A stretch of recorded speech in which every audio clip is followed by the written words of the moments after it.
Incline your ear, and come unto me. Hear, and your soul shall live. And I will make an everlasting covenant with you, even the sure mercies of David. Behold, I have given him for a witness to the people, a leader and commander to the people. We get this glimpse here into the new covenant that God is planning to make with the people of the world. Now, this prophecy certainly sounds like there's a universal element to this. Like so much of Isaiah, like it's not just talking about God's relationship at that time with the Jewish people, but something beyond that, to like a greater accomplishment, a greater fulfillment of God's desire towards the human race. In the previous verses, we read about this great generosity of God towards man, and now we hear about this new covenant that anyone who listens to God, who comes to him, who wants life that God is offering, and God will make a covenant with them, like he did with Abraham and like he did with all these faithful people who are recorded in the Bible, people who listened to God, who wanted what God was offering, and who gave God the chance to show his love and goodwill towards them. Even in the Old Testament, it's happening to non-Jewish peoples, but there's prophecy after prophecy about this whole plan going worldwide, becoming a universal plan of everyone being given the chance to enter into a covenant with God. And what is used as the blueprint for this covenant?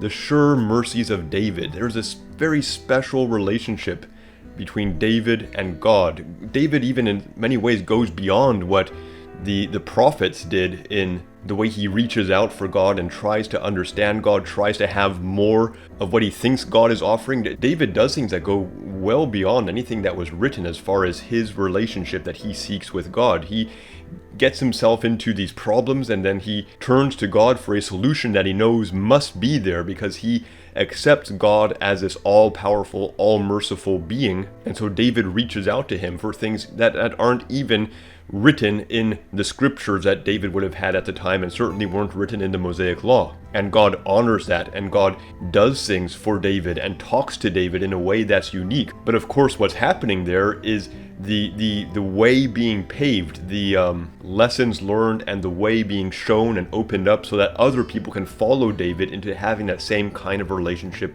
with the Lord.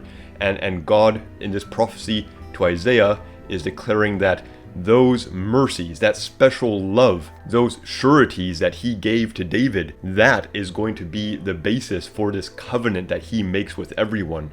Like it says here, he has made him a witness for the people, a leader and a commander of the people. So in David's role as a king, as a prophet, and as a man who searched out God, he bore testimony of God's goodness towards mankind, and through David so many things were manifested and the way was shown to bring people to the Lord. And it didn't just end with David, it continued on to a much bigger and more complete fulfillment. Now, I believe that there's some kind of spirit of David that keeps on working throughout time, bringing people to the Lord. I don't know exactly how these things work, but I do know that in the New Testament, we see so much overlap between Jesus and David, and things that are said about David being applied to Jesus. So there's some kind of spiritual work of David that continues on throughout time, bringing people to God. Well, that's my Bible reading for the day. Please let me know what you think about this in the comment section below. Please let me know what you think about what God is saying about David and this covenant and how this all plays out. Is there more to it than what I talked about?